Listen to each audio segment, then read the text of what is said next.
pressure on you, but if you want to introduce yourself, if you weren't here last time, you can. If you don't want to, that's okay too.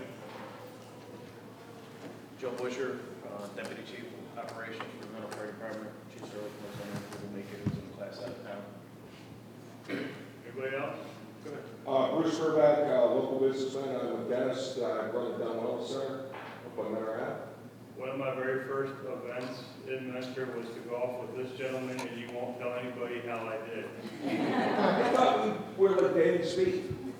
Yeah, I barely know who that is.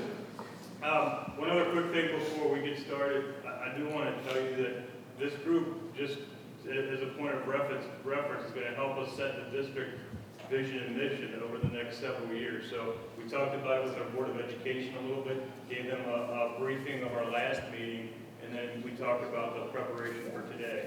So I do want to let you know how important that is to us and to our community.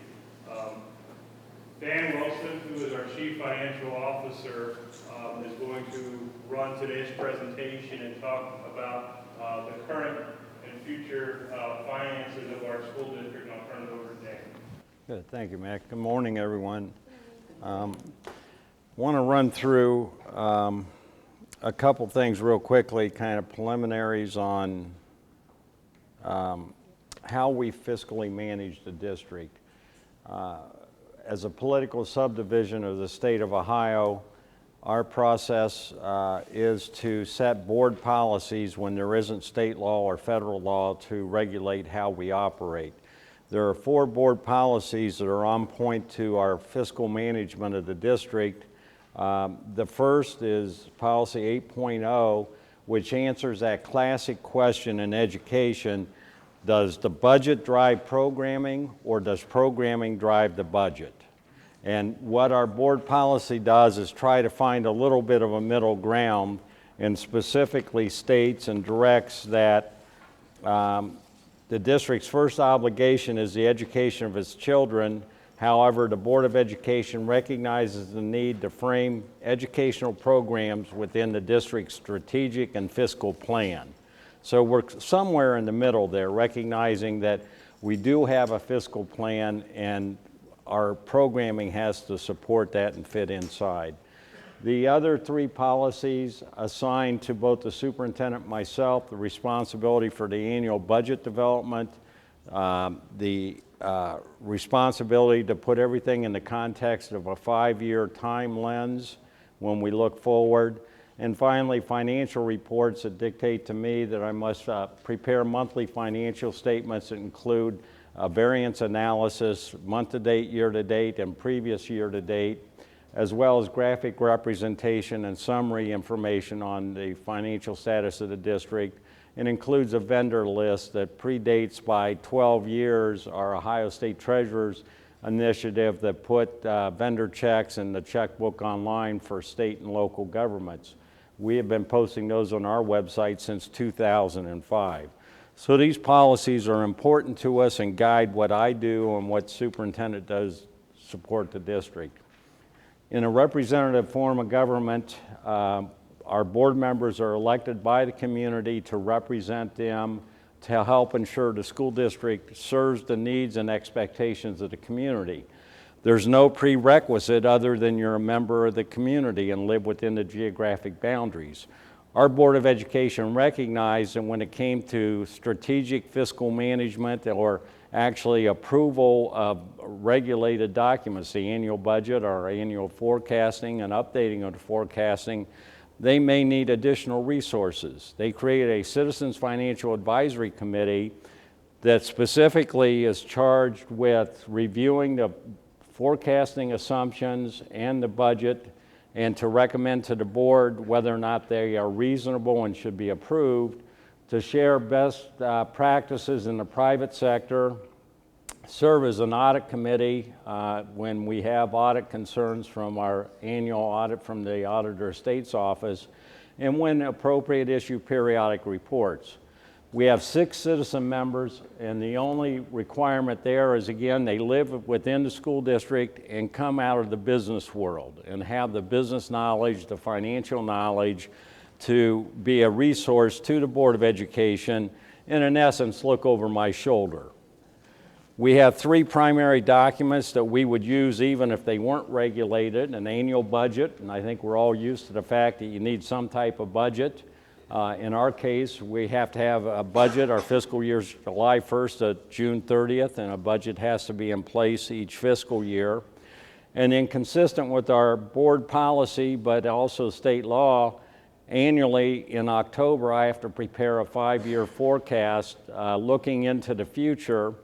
And districts use a forecast in different ways. Our board policy says this is a strategic document to help us know where we're going into the future and to do the current programming decisions that Matt has to make as our superintendent, and put it in the context of not do we have money today, but do we have money 5 years from now for this new programming decision. So it's very important for us to use the fiscal projections, and it's a live document that not just adopt and set on the shelf, but actually used. And finally, there has to be at least one update, and only one time in my tenure and mentor have we done it more than once. We have to update the forecast in May, or if there's some significant event, also do an additional update. Early in my time in Mentor, I received a call from a citizen that looked on the website, looked at all of our financial documents, and said, "You're hiding money." So I always want to be very careful to disclose we have restricted funds in the school district. We have a permanent improvement fund, we have a food service fund for our cafeteria operation, we have student activity funds or student-raised monies, including athletic monies that are raised through game events. We have state and federal grants. Because those are restricted in nature, we don't have a lot of discretion over how we use the money.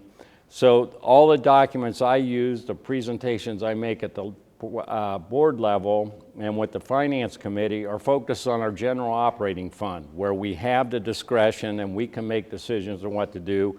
That's the fund that receives the community's tax support and most of our state subsidies, and that's about 76% of our money. So in the interest of full disclosure, we do have other funds, but we focus on those where we have discretion on how they're used. We have evolved to 5 core financial beliefs that are become ingrained in our thought process when we go back to that core decision: does budget drive program or program but drive budget? These 5 beliefs are contrary to conventional wisdom. Most people will say when you're talking about fiscal management strategies, you draw a bullseye with a series of circles and you put students in the middle, and if you have to make budget reductions, you start as far away from students as you can and try to protect programs and students from any budget consequence. We take a very different approach. We're first and foremost saying, in accordance with our board policy, all decisions have to be made in the context of 5 years. Not what can we afford today, but what can we afford and sustain over a 5-year period of time. We believe that every dollar we spend has management options attached to it. And when we're talking about something new or different that we do, we expect to hear at least 3 options on how to do it, not just default to let's hire staff, let's buy something, but we want to hear 3 different options to every spending decision we make. Our core mission, and Matt shared a lot about this last time we were together, is we must add value to teaching and learning. That's what we're here to do, and every decision has to be mindful of that. And most importantly to us, and the contrarian piece of this, is we aggressively manage our largest expense categories. 80% of our budget's in salaries and benefits. It's pretty hard to ignore that if we really want to aggressively and prudently spend the community's money. Special education is a significant expense. It has a lot more regulations and less freedom to make discretionary decisions, but nonetheless, it's a significant spending category in our budget. Our facilities are another major expense that we have. So we really focus on the biggest expense areas when we're making strategic long-term decisions, rather than can we find a cheaper copy machine to run? Or can we do without so much salt on the driveways during the winter? Those are important things. Anytime I'm still a guy that's bend down, pick up a penny if I see it on the ground, so I don't want to minimize any opportunity to save some money, but our focus is on our big spend. And finally, and this is very important, and sometimes we don't explain this well, quality is always cheaper in the long run. And I think we've all experienced that in our professional lives and our personal lives. And when we say we're going to put everything in the context of a 5-year plan, that part of that is a quality decision also. The construction of this facility we're in was not the cheapest facility we could have built. It's the best facility, it's quality, it will be here for a long, long time. One of the key reasons for the board policies and our strategic focus on fiscal management of the district is obviously 70+% of our revenues come from tax dollars from our local community. And whether it's good times or bad times, we're very sensitive to the fact that sooner or later we have to ask community for more money. And we want to delay that as long as we can. Again, in that context of balancing, does program drive budgets or budgets drive program? And we use long-term plans to do that. We have a strategic plan for the school district. We have 10-year enrollment projections that we update every 4 to 5 years by a specialist that does that kind of work.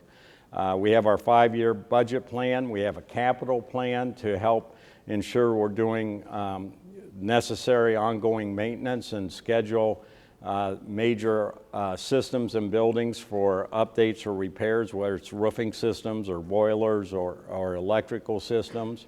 We have a technology plan, and the Straight A grant that you heard a little bit about also includes a sustainability feature over the next 5 years. Now, in order for me to try to predict what's going to happen on June 30th of 2020, I have to make assumptions. And in fact, in the forecasting book that we use and present to the Citizens Committee and the board, there's 300 plus major assumptions I made. And as my first disclaimer, if I had confidence I could predict June 30th, 2020, I wouldn't be standing here today. I'd be on an island I own, running my own country. So what we default to is the quality of those assumptions. Some people will say, well, if they're not 100% accurate, they're bad assumptions. I would argue just the opposite. We should be judging them on reasonableness. If I were to make an assumption healthcare costs are going to go down 10% a year every year for the next 5 years, I don't think any of us in this room would say that's a reasonable assumption. Whether I say they're going to go up 8% or 10% or 20%, now we have a discussion about what's reasonable. So we have to rely on forecasts that are based on assumptions, and our basic strategy is to be as reasonable as possible and, important to the board, consistent. If when things are going good, I get real conservative. When things are going bad, I'm wishing for money that probably is not a reasonable wish, or I'm hoping for that 10% annual decrease in health care when it's not realistic. That doesn't serve the board well when they're taking this long-term view. We do use a lot of current resources. Again, the big drivers for us, we're a people business. We educate students. It's about teaching and learning. Over 80% of the budget is salaries and benefits. How many people do we need is based on how many students we have. How many facilities we need is based on how many students and how many faculty and staff we have. So we pay a lot of attention to those key dynamics. As in any business, there are some things we don't control. Unfortunately, the Federal Reserve doesn't call me for advice on interest rates or how to manage inflation. We have to accept what the economy is doing. Student enrollment is a dynamic we can influence on a very minor level, but not significantly. Judicial actions, legislative actions, natural disasters. I've had on here, people said, well, what do you mean? I don't understand that. I can point to Solon about 5 years ago, had a major storm and lost several roofs on their facilities. Not all of it covered by insurance, not all of it something that could be recovered from instantly. There are things we can control: staffing levels, salaries, programs, transportation services, and then discretionary spending. And the point of this is only by the time you take care of those things that are dictated by the number of students and the programs we have and regulatory restrictions, we truly are down to about 5% of our budget to say, gee, what would we like to do? So we have to be sensitive to it. This is a chart I really like. It may be a little confusing. There's a left axis and a right axis, and it's scaled to demonstrate the reduction in the number of students since 1995-96, which was our high point for enrollment. We had 11,125 students. This fall, our official count in October was 7,484 students, a 26.5% decline. We're sensitive to that, and for those of you that have followed our schools for a number of years, you'll know we have 4 less school buildings. We have adjusted our faculty and staff by 31%, and hopefully we're going to begin to flatten out. That red line on the right axis is the year-over-year change in number of students that we have, and you'll see it's rising up where we now are expecting 135 students less next year, then 81 less, then 107 less, and then 50 less. So we're beginning to reach a point where we're going to flatten out. I'm sure you can't read this on the screen very well, but it's in your handout. One of the key financial indicators I give the Board of Education is relative to number of students, how are we staffed? And the green disclaimer at the bottom is very important. This is an average calculation done by the federal government and the state government. Unfortunately, the federal government hasn't updated their number in about 9 years now, and the state hasn't updated theirs for several years. But it's taking the total number of faculty, dividing into the number of students and how many students does each faculty member serve. My point here is in 2011-12, we had 1 faculty member for every 14.84 students. By 1920, we predict we'll have 1 faculty member for every 14.82. So when I say we reduced 33% of our faculty and staff, it wasn't by simply making classes bigger. It was proportional to having less students, and that's an important dynamic for us. On this chart, I just ask you to look at all the red. This is year-over-year change in our income. 10 of the 16 years in this chart, going back to 2004, saw either an actual or predicted decline in revenue. Our challenges as a school district are primarily on the revenue side. There's a secret oath among school treasurers and CFOs. You always have to have a pie chart in a presentation, so this is the obligatory pie chart showing 79% of our revenues come from local service sources and 17.2% from the state of Ohio. We are perceived and labeled as a wealthy suburban district that can kind of fend for ourselves. Expenses year-over-year change. I would just highlight that the board is very sensitive as representatives of the community to the realities of the community. The Great Recession started in 2007, officially ended in 2009. Many of us would testify that the economy is not back to where it was pre-Great Recession. The board was sensitive to that also. During the recession years, our average year-over-year growth was 2.15%. Our average year-over-year growth since 2012-13 through the last year forecasted is 3.2%. The national average year-over-year growth in K-12 education is almost 5%. So again, I would suggest we're being very fiscally prudent. Benefits and expenses, again, we're a people business as we discussed. The good news for us, our strategic fiscal management, the context of long-term plans, aggressively managed large expense areas, has allowed us to take our 2004 emergency levy, the last time we asked the community for new money, and use that to fund 14 fiscal years. We are now predicting a balanced budget in 2017-2018. That's remarkable in my opinion. Statewide, the average levy will fund 4 fiscal years, and we've been able to do 14. An obvious advantage we have, many districts don't, is declining enrollment that creates sometimes very hard decisions, very painful decisions, but nonetheless decisions based on opportunity. This chart The middle of it, the blue is plus, the red is minus, the line across the middle of the chart is 0.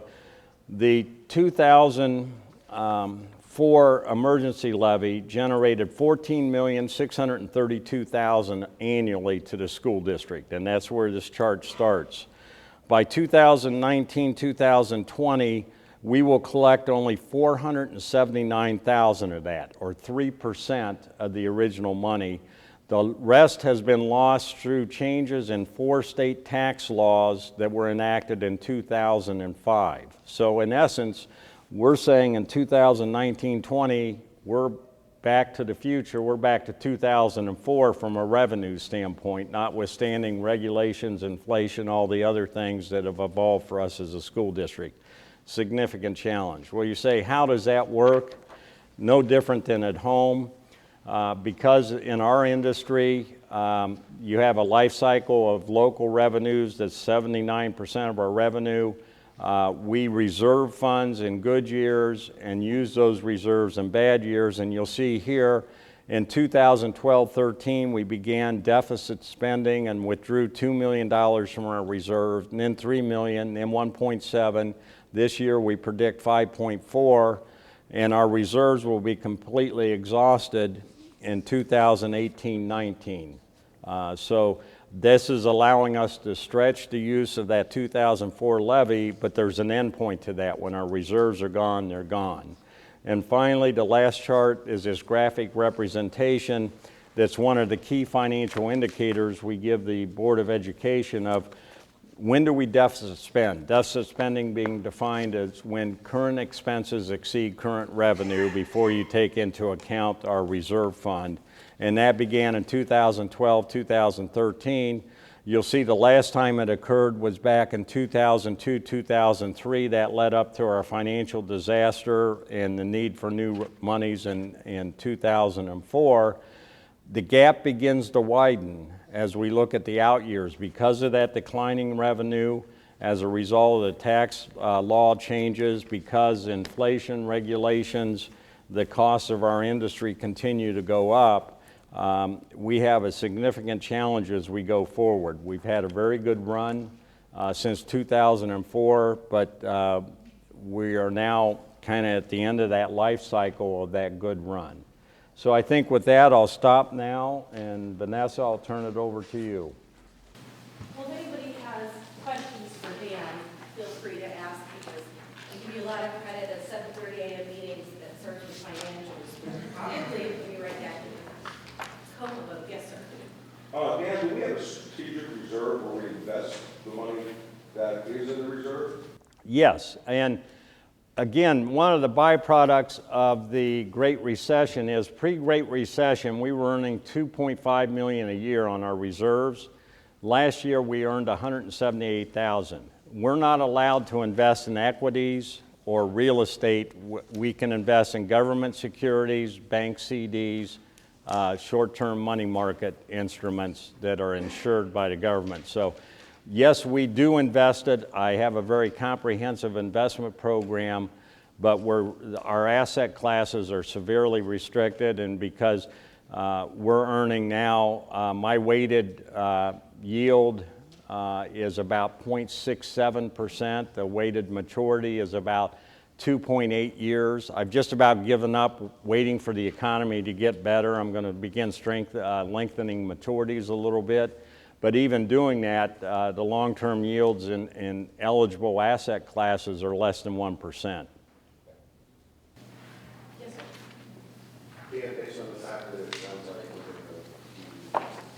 the emergency money basically is going to run out in a few years. It sounds like to me it would be going back to the community, asking for another money in probably 2018. Yes, and in fact, our Board of Education's conducted 3 work sessions in the last 6 months talking about future revenue needs, and that's our industry.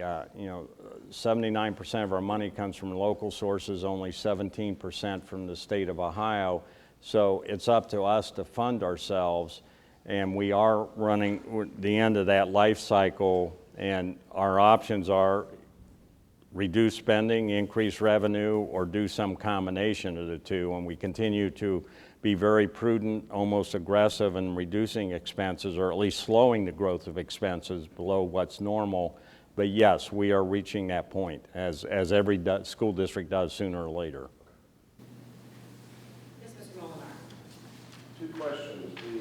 On the general fund income, you've got the personal property hold harmless. Is that not going to be leaning down? Yes, that's a big challenge. In 2004, before the change to eliminate that tax, we were collecting $14.6 million a year. This was pre-Great Recession that no one knew was coming. The strategy was Ohio will become more competitive in the Great Lakes region. It will generate new businesses locating in Ohio. They'll build new facilities, they'll buy new land. That value eventually will benefit local communities and replace the loss of the tangible personal property. Of course, the Great Recession came along and that didn't happen, but the plan initially was a 10-year phase out by using the commercial activity tax, the new tax that replaced the tangible personal property, taking 34% of that and reimbursing school districts on that declining scale. The previous budget to this one froze the phase out at the 50% level for 2 years. This current budget resumed the phase out after this year. Senate Bill 208 was passed 3 weeks ago that provides about 1.7 of temporary relief to that phase out. But under all those scenarios in 2018, we will receive no reimbursement, so the full $14.6 million will be gone. So you're going to lose 7% of your general fund? Yes. The other question I had was, what is the income tax reimbursement? That, my wife told me I'm not supposed to say I'm an old guy. But I remember the second year I was eligible to vote in the state of Ohio, and voting was a big deal to me, I voted on the first state income tax. And the first state income tax included a provision, if you agree to this newfangled tax, we will take a portion of that and reimburse homeowners 10%. It's called the rollback that we all get when we get our property tax bill. I'm ornery. I still call it income tax reimbursement because that was the original deal the state made with us when we voted to enact this new tax. Many people call it the rollback that you see on your tax bill. Other questions? Okay, thank you, Dan. We're going to remind you of last week's, or maybe it was more than a week ago, 2 weeks ago's meeting when we talked about, as a group, we brainstormed what the global or community changes or trends were that the district should be on top of, in tune with, in order to make sure that we're still providing quality education to students for their futures. So the first handout that isn't on fancy cardinal letterhead are your responses. We broke them into categories. So when it came to changes, you talked about the demographics and the aging population, enrollment changes, the change in the structure of the family. You also talked about the number of people that don't belong to churches, and that there was more emphasis on schools perhaps providing the nurturing that parents would normally be providing in their home. When we asked about community and global trends, you gave us more answers than we were looking for, which is good because it meant we had to skip an exercise. But you talked about some of the skills that students seem to be missing as they're graduating from school, namely the practical soft skills, writing, grammar, punctuation, how to present yourself, resume writing, applying for jobs, interview skills, but also things like being ready to work, being on time to work, and exhibiting a strong work ethic, along with knowing where your place is, both in a life skills kind of viewpoint, so buying insurance, how to balance your budget, how to sew and take care of yourself, but also you talked about it, and I'm skipping to the next page at the bottom, about being a global citizen and knowing where your place is in the world, and knowing what your role is as a community citizen, about giving back. You also talked, again, more globally about increased demand for vocational skills, for trades, apprenticeships, learning. You talked about in-demand jobs, needing the skills and education for those things as they relate to Lake County, along with encouraging entrepreneurial skills and interests. When it came to technology, technology, you talked about the broader usage, how kids are practically born with handheld devices these days, online learning, and with younger teachers having more access to technology, especially when it comes to classroom technology, and then the appropriate use of social media. You also talked about the reality after high school graduation. Again, kids not necessarily prepared for math and English, being competitive in the job market, and not necessarily being college ready. Again, you discussed other things that might not necessarily be related to jobs and industry, but you talked about mental health issues and preparing for special needs students to launch after they leave high school. So the actual question was, what were the changes or trends that we saw coming forward that we needed to be responsive to? The follow-up exercise was supposed to be, what are the skills that students need upon graduation that they're missing now? And you see how you sort of answered that as part of that question. So the second handout is kind of a shortcut to that. And this lists those items that we pulled out of the first exercise that seem to fit that category, that question. So what are the skills that students must have once they graduate so that they're ready for their futures? But I also left some space here because we probably didn't explore that question fully if you wanted to add additional items to that. I'm not going to ask you to work in groups today. Instead, I'm going to ask you to discuss, first process individually, and then discuss as a bigger group. So what I'd like you to do is two-pronged right now. One is I'd like you to see this list and to check what's missing. What are the other skills that you think students must have so that they're prepared for their lives upon graduation? And this could probably jar some of your thoughts or start making you think of other items that would necessarily, or would need to be necessary for them for pursuing their futures. So individually, if you need a pen, we have pens we got. Because the other part of the exercise will build on these skills. So just process that for a few minutes here. What other skills you think are missing? I'm going to give you about 5 minutes for that. Does anybody need pens? Oh, you're prepared.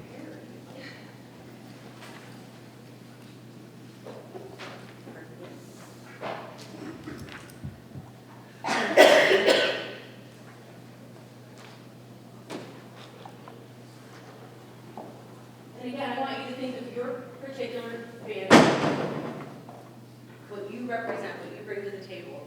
So your life skills, your career skills, think from that standpoint.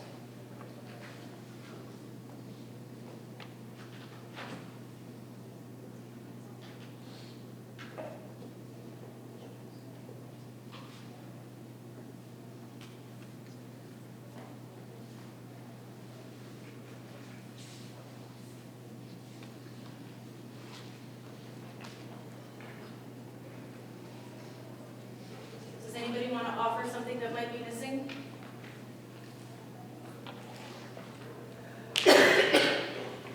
Yeah.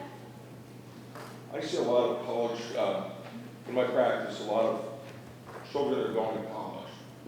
And as we check their teeth after hygiene or do procedures on them, we always talk to them. We talk to them a lot about where they're going to college, what they're going to major in. And one of the most common answers is business. Okay, and they're going to different state colleges for whatever reason. But I'm not sure that any of them really understand what the tail end on business is. I'm going to school, I'm going to study business. So what are my career opportunities down the line if I study business? And what does that mean? Does it mean I'm going to sell cell phones at Verizon? Or does that mean I'm going to move on to an MBA and work at a major company? Where is that continuum? And are there maybe better choices than going to school for 4 years to study business? Are there different opportunities in different fields? So what I'm hearing you say is, what are the career opportunities for the degree you think you're pursuing now? So, Right. so thinking the next step, thinking the end result. What am I going to do Or with this at degree? least having some guidance. Both of my children are still in college. One is an electrical engineering major in Cincinnati. One is up in Toledo. My youngest son wanted to be an engineer since he was in 4th grade. and he has the aptitude to do that. My older son is the computer whiz of the family, and he does things that I don't even understand. But with that degree, they both have opportunities as they move out to be successful, depending on how hard they want to work and what they want to pursue. Okay, I'm not sure that a lot of students going into college understand what their endpoint is or what they, what they're going to do. Yeah, what's the goal, what's the end point? Yes. I think tied into that too is the possibility of having more career exploration in the, I mean, I have a picture of who's brilliant and still doesn't know what she wants to be when she grows up, you know? Yeah, what is available, what are, She's not sure if you follow the right path, and some students progress emotionally or make decisions differently, and so, you know, I try to tell her, my mother went back to school at 48, okay, that it's never too late. And then the other thing was, we just recently at the state support team meeting saw a YouTube video that expressed that everybody's been told, go to college, you'll get a better job. And what that video actually showed us was a lot of the jobs for the future aren't necessarily college jobs. In fact, we don't even know some of the jobs that are going to be available in the future because they haven't even been developed yet. But then a lot of kids come out of college with big debts and they end up with low-paying jobs, as opposed to some of the people who actually do go through some type of technological kind of training and actually they showed us on average how some jobs you can go in at a lower rate but work all the way up to a higher rate, and it was without a college education. So it's always been, a lot of times been by parents too. You know, parents influence. Setting the expectation. They want their children to go a certain way, and that's the one thing you need to know is that you got to kind of look at the skills that your children have and where their interests are. I mean, I love my job. I don't feel like I work a day in my life because I love what I'm doing. If you don't love what you're doing, you're going to be a clock watcher, and you're not going to be happy, and that's going to spill over into everything. So I heard two things. I heard non-college options as well as career exploration. Sure. I don't know what social aptitude is, but what the thing that I read about is what you really want from a person is emotional maturity. An aptitude for social issues, what's that all about? Well, how to behave in social atmospheres, knowing how to work with your peers. But I agree. But you want a person who can go into tense situations, who can deal with people, who can negotiate, who emotionally is mature, doesn't lose their temper. But a social aptitude, I don't get that one. Mhm. So emotional maturity, I saw another hand over here. Yes. To piggyback on the career exploration, I think that what I'm seeing is that there's not proper expectations on earnings based on self-education. I don't think that kids nowadays understand, I'm going to go to school and get this degree and get this job, here's most likely what I'll be earning. And the other piece is time management. I see that's a problem for all of us, I think, but I think it starts when the kids are young. Okay, so the time management, I added to the work ready category, and then earning potential expectations. So kind of real world check-in, what do you really expect to get out of life? I know that somebody over here was being patient. Yes, sir. I think we should be teaching kids national trends too, using geriatrics and stuff like that because of our aging population. Get kids interested, show where their careers are going to be when they graduate, if they choose to go that route. I'll use the fire service example. There's a lot of job opportunities available in that. Kids might be more interested in becoming a paramedic because of the aging population. There's a trend there. People like both my kids chose to go in the nursing field because they took the opportunity to look and see, wow, 2024, they say there's going to be a high need for nursing, and those fields in nursing can go in 13 different directions. So I think we should be showing kids where the opportunities are for their future. I'm adding that to being a global citizen, as in paying attention to national trends and knowing what's coming. Mm-hmm. And I'll go with Rick and then Deanna. I just think at the core, we gotta, kids coming out of school have to be more focused on just critical thinking and problem solving. If we could really educate kids how to think through a problem rather than spit out an answer, I think that's gonna help them with whatever choice they make, whatever career they change after they come out of college. But if we can continue to build those two core skills, I think that helps them. I'm adding that to practical and soft skills, critical thinking and problem solving. Deanna. I know you said you could add time management to the work ready, but I think with college ready, it's sort of self-management, so time management, organizational skills, a place that we see a lot of folks struggle when they're making the transition from high school to college on our campus is around that self-management piece. I think that's a big component, knowing how to study. I'm going to go back over here. Coming from the nonprofit world, you know, having students be involved with community fundraisers and things like that, it gives them kind of that real world side without being in a job. And like the one woman said that she feels like she's never worked a day in her life. A lot of jobs that the kids have now, it's just a time clock. They're making extra money for whatever fun things they want to do. But being involved with nonprofits, they're passionate more than likely about the cause that they've chosen. So giving them, while they're in school, the opportunity to pick which ones they want to be involved with, and you know, being able to start things from beginning to end, almost like an entrepreneurship. How can we raise more money for X organization to make a difference in our local community? So there's, you know, several different aspects to what they're doing, not just So it's more like project completion once they learn how to give back to the community. while having a passion for it as well. Discovering passion maybe. Okay. Let me go back to you.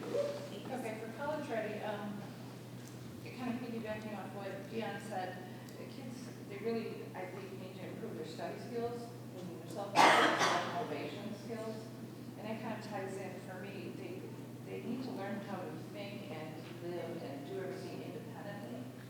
So they need to work on their sound decision-making skills, because they have to transition away from mom and dad helping them with all their decisions to making some of their own. And work ready, I think they need to be able to handle critique, Oh, that's a big constructive one. criticism, and be able to take direction. I hear a lot of agreement here. Please. I think they need to, in young age, start thinking of the consequences of their actions.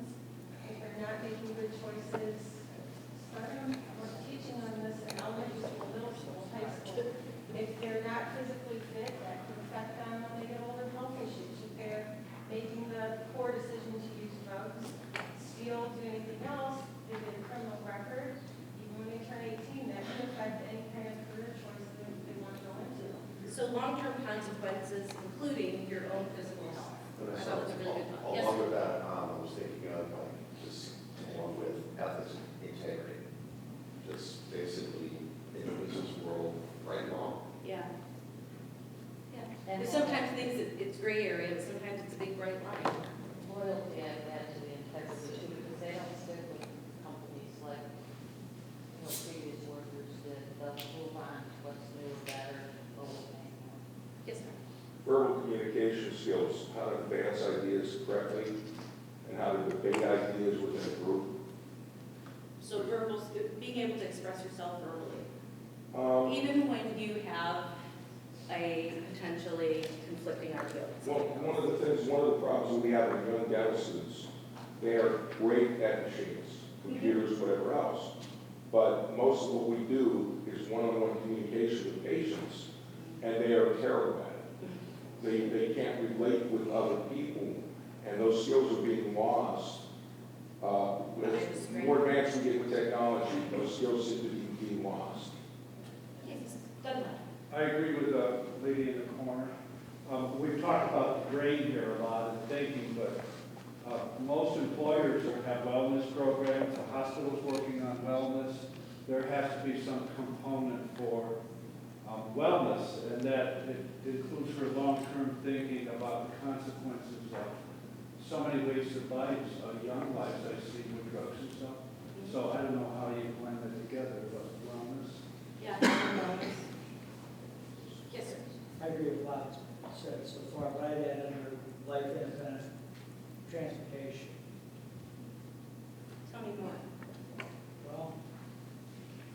can't get places via public transportation or having your own vehicle or sharing a vehicle. Your independence is limited.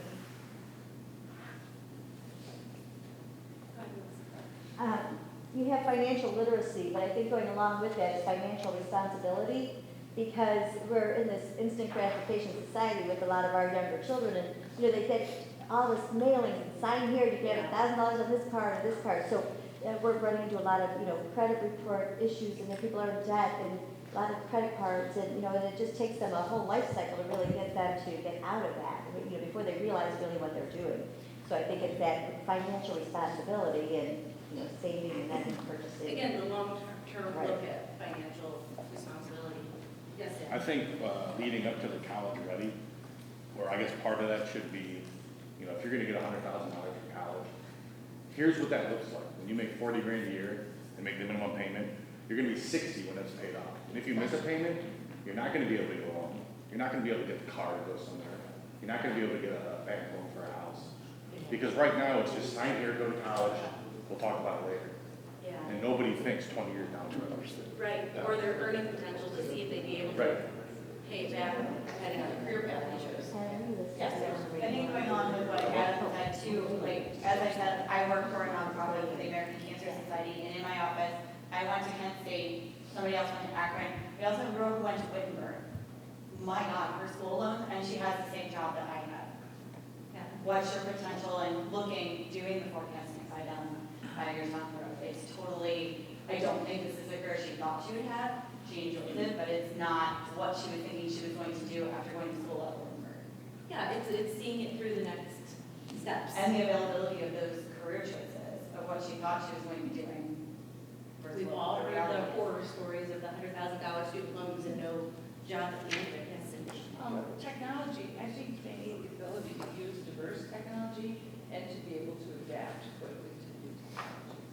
Good. Very concise. Yes, Rick? I think this puts us on a little bit of us. I think we've got to be able to provide more internship, real life opportunities while they're in high school. Best way to learn if you're interested in a career is go on that job. That's the business community partnering with the schools. I think that's a really good point. Internships, co-ops, externships. Yes, sir. I think two things. I think we need to understand how many jobs these young people are going to have during the course of their career. I think somewhere I heard it's like 10 to 20 different jobs.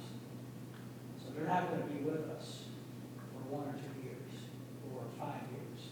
So we need to understand that we're going to have sometimes these students or graduates coming in for very short periods of time. That's their trajectory. That's something we need to understand and respond to differently. I'd also say international diversity. I think we live in a global world now. It's beyond them and beyond the economy. And to understand what someone needs to be, their knowledge about and their sensitivity To world issues. to world cultures. Okay. Other thoughts? Boy, we really, I think, explored a lot of different skills, and that's going to take us to our next exercise. We can advance the slides. This is, oops, going the wrong way. This is a big question. Wait, I'm going the wrong way. Oh, there we go. Caroline, please help me. This is why we got Caroline. She solves all of our problems. I'm doing it upside down. So our next exercise, you have the large oversized Post-it notes in front of you. I'd like you each to grab one Post-it note. There should be a little stack. So this is going to be individual, but you can also discuss amongst yourselves, because this is kind of a bigger question with a lot of parts. And I don't want to limit you. Like I felt like maybe the first exercise was a little overly limiting, and that's why we explored the second question while we were trying to process the first one. So I'm going to ask you to process something pretty big. So what must be true about the member schools to ensure that we can provide students with those skills we just talked about so that they can be prepared for life after graduation? So what must be true? What must the member schools have? What resources should they be able to have at their disposal? But also, kind of the other part of it is, what are the obstacles that exist or the barriers that exist that we need to make sure are overcome? So it's a big question, and I know it's going to take a little bit to start thinking about it, so we're here to help you if you want some examples of what I'm thinking about. But basically, there's two sides of it. What are the resources the better schools have to have? And what are the barriers that cannot be in our way if we're going to do our job of preparing our students with the skills they need to live their lives?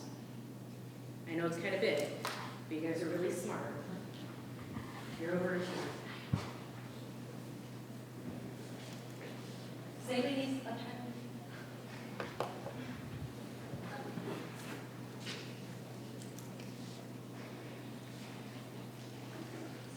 You can continue to think. I just ask that we talk one at a time right now. So give me some idea. Okay, so these are some categories that I kind of thought of as we were moving forward, plus some of the typical categories that come along with strategic planning for school districts. Although, if there is something that doesn't quite fit neatly into one of those categories, we can make new categories. So let's start with community partnerships. Does anybody have any ideas on maybe community partnerships or communications, kind of that involving other people? Vanessa, we were talking, so we have partnership with community businesses, and somebody brought up the internships and externships, and they have we have a senior project, which is in the past 2 weeks of their senior year. We've had 2 senior project people at our office, and Okay. great experiences. That's too late. Let's start it earlier. Let's get them thinking freshman year. Maybe make it part of their curriculum, maybe with the plumbing, maybe make it a class. Okay. And start getting them thinking as when they're freshmen. What do I want to do about it? So earlier internships and, My younger son knew at the age of 12 what he wanted to do. Not everybody at the age of 12 knows what they want to do. No. I mean, I'm 50, I still don't. I didn't know, when I was 42, I finally figured it out. okay, did anybody else have something similar to that thought? If you Yeah, I have think something it's similar. got, just on that thought, it's got to be more, we talked about this, more than the schools or the senior project. Uh-huh. It's got to be a more expansive experience. So a broader experience, not just the senior project. So it's more, Because I heard was saying the senior project, we said basically it's going to be an office for 2 weeks. Well, see, Not in my all they do is they just get out of school. Half of them are like, oh, yeah, this is awesome. I've done May first, I've been girls, just do this thing, I'm gonna write my thing up and I'm done. It's. Right. But then it's not. The idea is good, no, I agree. so more on, emphasis on the execution and making sure the students are still getting what they should be getting out of the And experience. then still going to be exploration in terms of learning in the classroom with the YouTube and all the things, like we have special needs students that participate in recycling, and they were watching videos on what recycling is, how they do it, what it looks like before and after. So, you know, just those types of education. We ask children in kindergarten, what do you want to be when you grow up? Yeah. You know, and a lot is what they heard or what they think is glamorous or whatever, but that, it can be built all the way up in the system from the younger grades. I like that idea. So earlier exposure to career paths. Anything else on community partnerships? Yes. I think it would be good when teachers have projects that involve the community leaders. For example, my son was in an AP government class last year, and one of his projects, he came and interviewed with Chief Knight. My son thought that was the greatest. He was very nervous to go and do it, but then after he did, it was a great experience. And I think if the teachers had more projects, not just in the AP classes, but in all the classes, to let them go talk to people in the community about different options that they have. So more civic involvement. Right. Did you write that down? I did. Let's post it. You can post it if you'd like, or we can help you. I know that the rows are kind of tight. Yes, and you. We thought there should be mandatory community service. Right now, community service, you can earn an honor code for graduation from which that is. So mandatory community service instead of optional for honor course. Yes. And we were thinking about just partnering with nutrition and libraries to help our younger parents before kids even get into school, to teach them what they should be doing with their children and how to encourage them and all those basic skills and what the parents need to do to help them through them. So like how would you parent your child through school? Right. Did you write that down? We did. Great. And along those lines, is that third grade reading they're asking. So how do we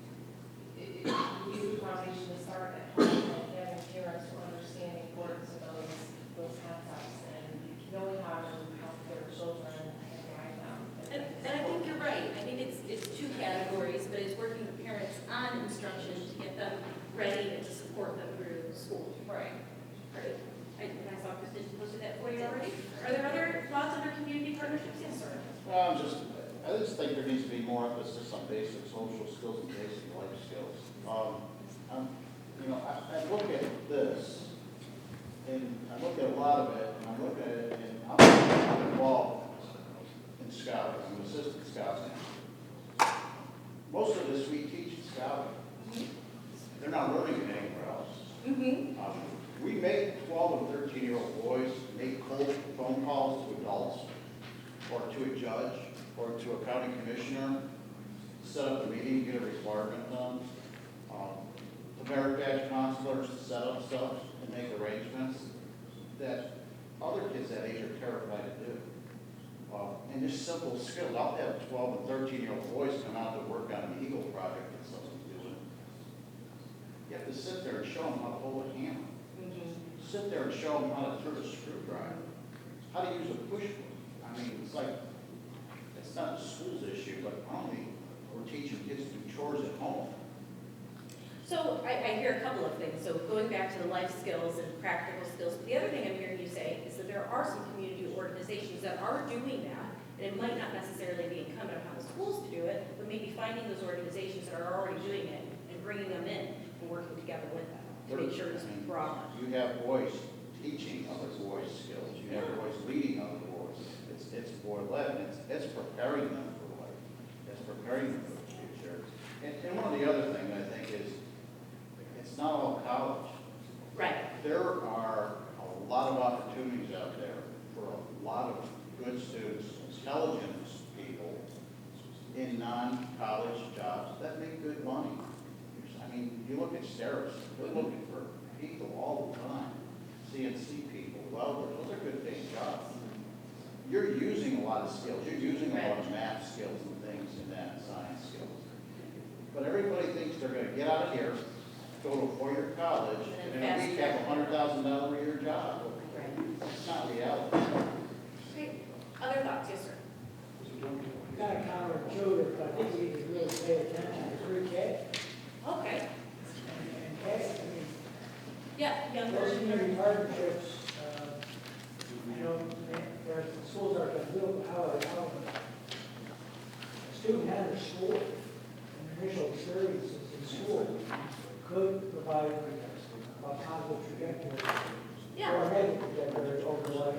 Yeah, are they ready when they walk in the doors? So did you write that down? We'll grab that as soon as you write that down. You can add it. What about curriculum and instruction or maybe technology? Any thoughts on that? We'll start with you. Come up with some sort of class to teach financial literacy, life skills, and a career exploration class. But the career exploration class can't be there's an engineer. It has to be STEM. Take tests. What are your strengths? Because I think, if your strength is math, it's going to be math. If someone has a brain that works in math, it's going to be that way, even as a sophomore. But I know an obstacle is going to be, how does it fit into the curriculum? Because there's so many state mandated classes that have to be taught.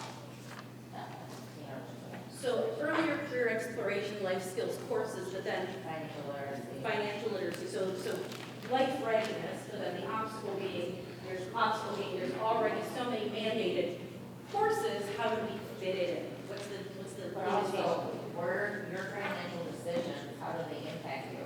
If you take out $100,000 student loan, where you're going to earn $35,000. test that we use? Are you going to be a homeowner? Are you going to be able to? Right. What's the big impact on? Okay. I'd say ensuring a continuing education of the teachers. Okay. I think that's a good one. Probably grab that from Kim. And then I saw you, and then we'll go to Julie. We wrote, keep up with technology, both in funding and knowledge. Okay, so keeping up with technology and understanding the cost implications as well. And then Julie. We came up with the district doing technology classes for parents. There's a lot of parents who don't understand the iPads or the MacBooks or anything that their students have. It would help them with parenting, it would also help them with their students at home with their work and projects. Okay, I hear a lot of partnering more with parents and a lot of these responses. Yes. I think we should probably use drug education classes in schools. I used to teach them in Monterey way back in the day. Which education? Drug education. I thought you said jogging. Well, these are big cuts. No, I mean, they should start in elementary and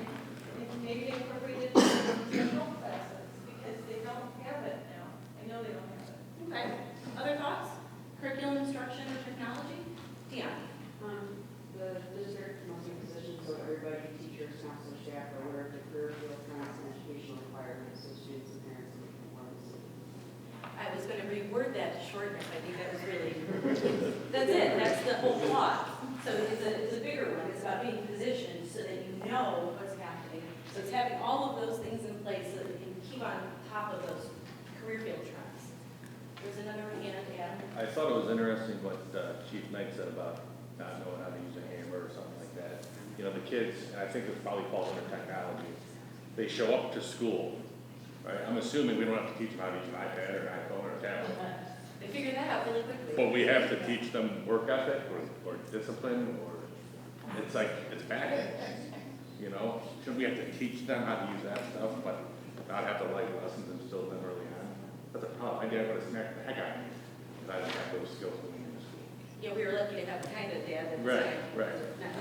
Did you write that down? I didn't. That was completely different. than Well, that mine. was right off the top. Okay, so why don't we jot that one down?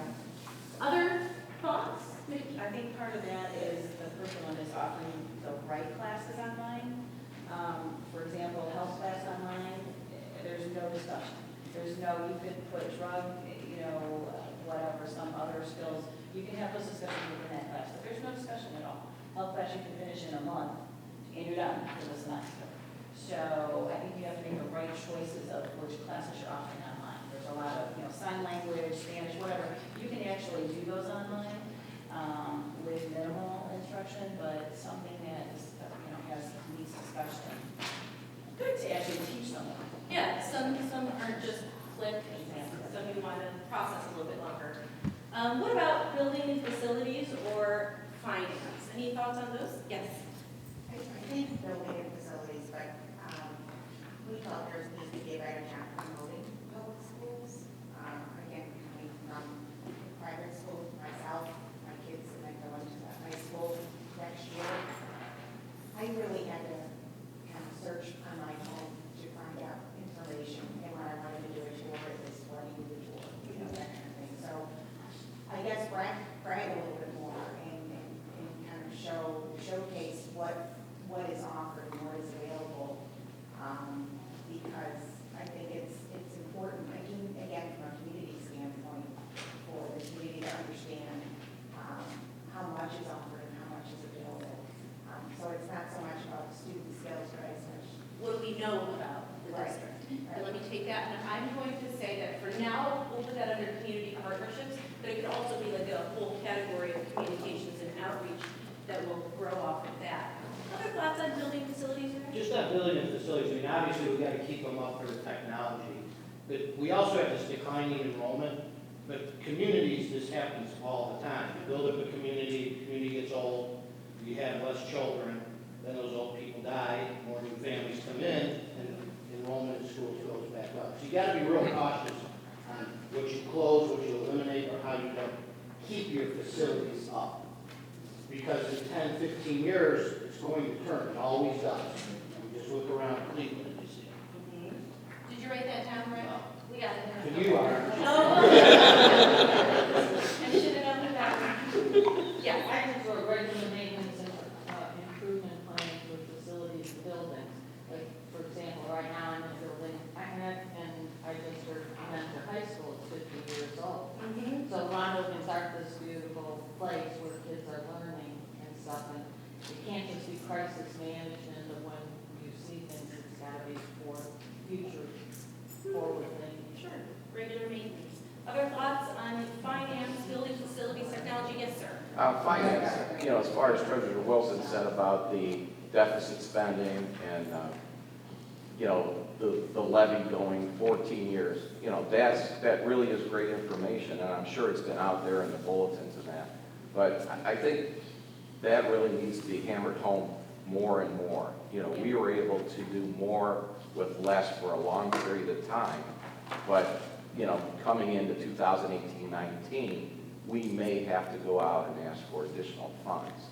And I think, in 2016, to get that out there, thinking already rather than, oh, by the way, in a year, we may have to do that. At least if we have a couple years in advance to say, this is our projection and this is what we may need in the future. I think that's important. So remind people of your fiscal prudence and then prepare them for some future decisions. Absolutely, yes. Did you write that down? Just one comment on that, as a former school board member. You know that school boards, you get 50-50, and they're tough levies to pass. My concern is when you see it's gonna be negative in 18, you probably gotta go with levies in 16 or 17. Exactly. Because you can't assume when we have a big deficit, it's gonna pass. Yes. Right. You have to plan. Yeah. And then what we talked about was communication forward with the residents. I'm gonna put that right under communications. So I'm not quite sure how if the community's even aware that the monies from the 04 levy are still being used. Right now. I mean, we've passed continuing levies, but I don't think they know that it's still the same money from 04. You're probably. I didn't know until, Mr. Wilson mentioned something now. It's a good thing we were listening to some listeners. See, Mr. Wilson, somebody was listening. Yes. This one's for Dan too, thanks for the, if we're talking about maintaining buildings and facilities, maybe he can explain about permanent improvement and how we haven't gone back to people for permanent improvement increase in more than 14 years, every 20 years. Yeah, we have a permanent improvement fund that is a restricted fund, one of those ones I didn't really focus on. It can only be used for capital expenditure, something that has a useful life of 5 years. It currently generates about $1 million a year, and we dedicate those funds to the operational systems of our facilities, the ropes, the blacktop, the electrical systems, the heating and cooling systems. Is that enough? We've done, compared to other districts around us, we're proud of our facilities and that they're functional, and that old traditional thing is safe, warm, and dry. We've accomplished that. We were fortunate enough to use some of our reserves to build a backbone to support all the instructional technology we're using, and every class has a very successful access to the internet, which was a key first step for us, and part of that was the permanent improvement fund. So that's something that, you're right, the high school's 50 years old, we have some buildings older than that, and how we use those monies and whether or not at some future point we have to reassess reconditioning buildings, simply repairing buildings as we're evolving how we're using the buildings is all going to fall into the capital. Okay, thanks, Dan.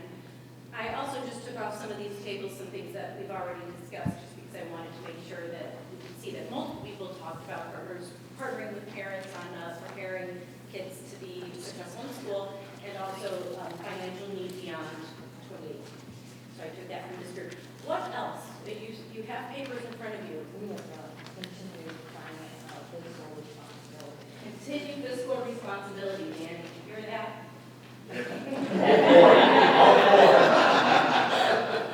Anybody else have something else that they'd like to share? Yes, Cheryl.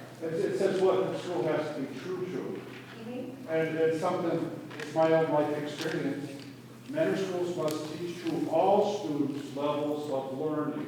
They mainstream kids now. I go into schools and do career days, and it's tough to be a teacher when they mainstream kids and they do everything they do.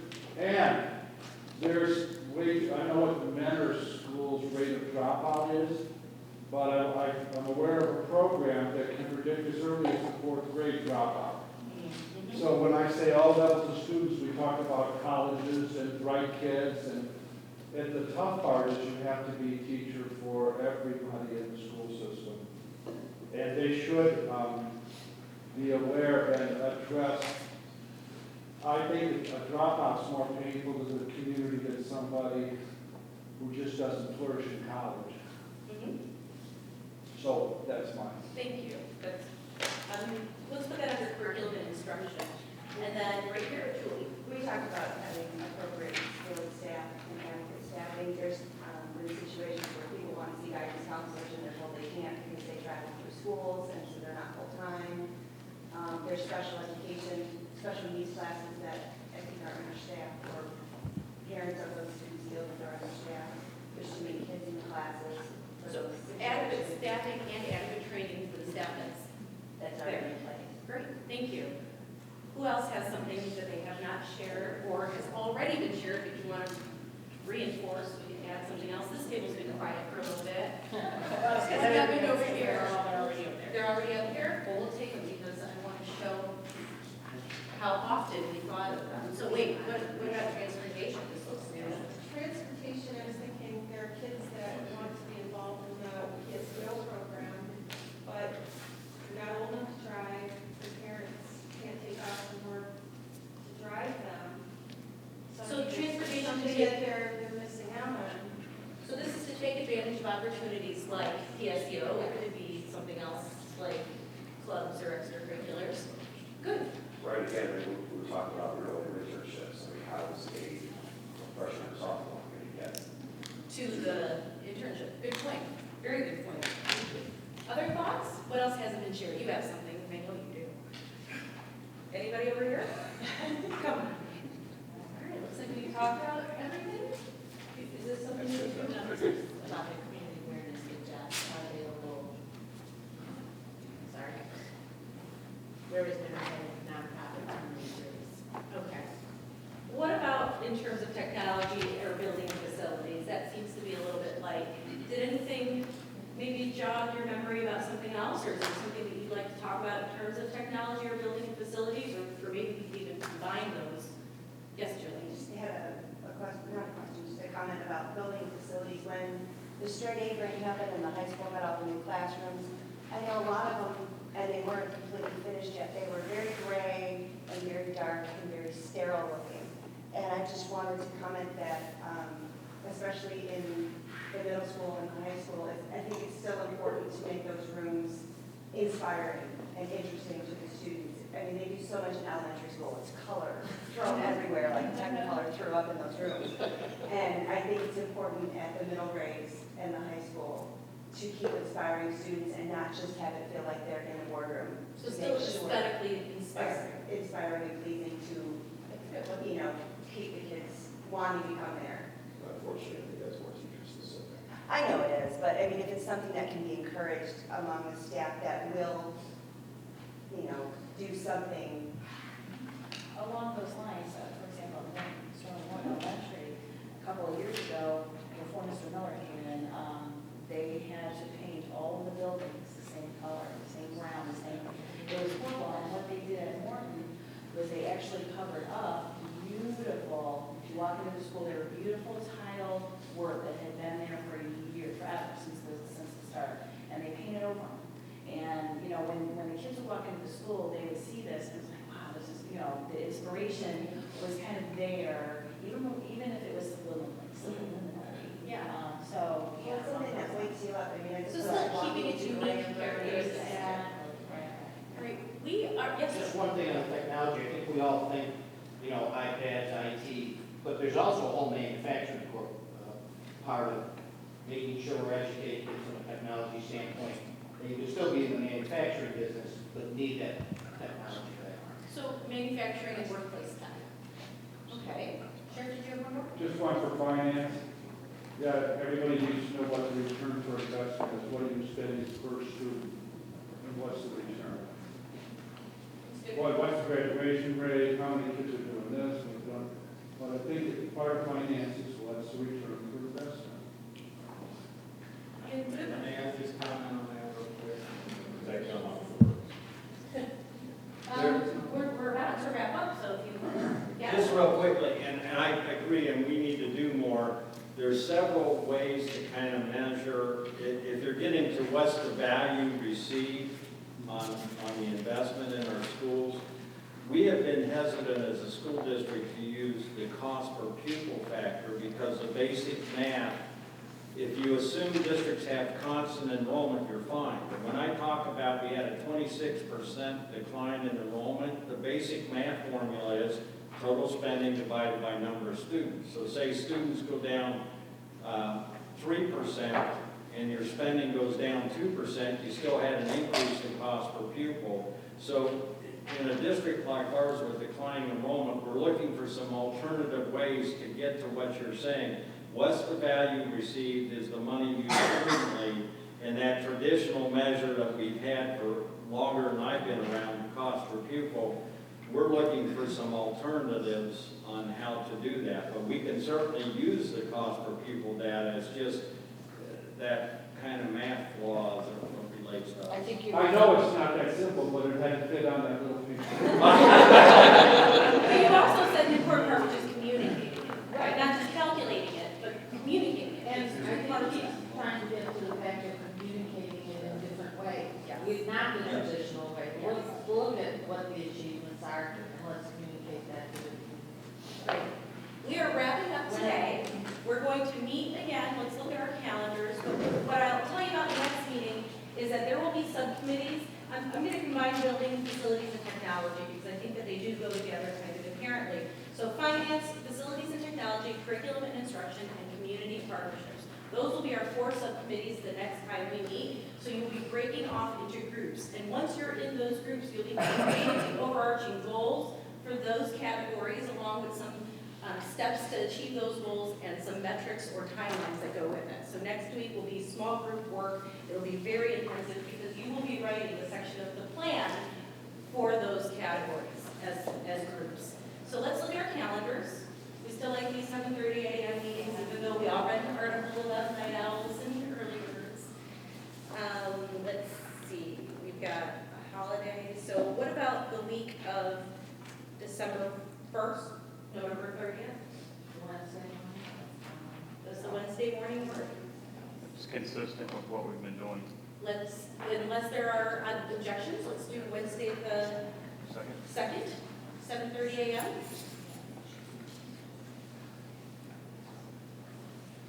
Okay. Thank you again for your time this morning. Heather's 7:30 a.m., same place.